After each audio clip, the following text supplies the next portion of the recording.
Matagumpay na naisagawa ang PRO 11 Women Support Network Love in Action Program at Health and Wellness Activity sa Com Sergeant Canteen M. Mericido, Buhangin, Davao City sa pamumuno ni Police Brigadier General Leon Victor Z. Rosete, Regional Director PRO 11, katuwang ang PNP OLCFI na pinamunuan ng Regional Advisor na si Mrs. Cherry Rose de Leon Rosete. Nagkaloob ng financial assistance at grocery pack sa mga PNP personnel na may malulubhang karamdaman bilang suporta sa kanilang pangangailangang medikal at pangkabuhayan. Nagsagawa rin ng gift giving at feeding program para sa mag-aaral ng PRO 11 Child Development Center at mga batang may espesyal na pangangailangan. Bilang bahagi ng programa, nagkaroon din ng libreng medical check-up, haircut, manicure at pedicure,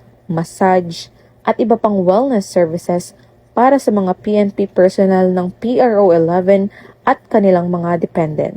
Ang nasabing aktibidad ay nagsilbing pagkilala at pagpapahalaga ng mahalagang ambag, dedikasyon at sakripisyo ng mga PNP personnel ng PRO 11 sa pagpapanatili ng kapayapaan at kaayusan ng rehiyon. Mula dito sa Police Regional Office 11, ako ang inyong PNN Correspondent, Patrolwoman Jessa Singguran, alagad ng batas, tagataguyod ng Balitang Pulis.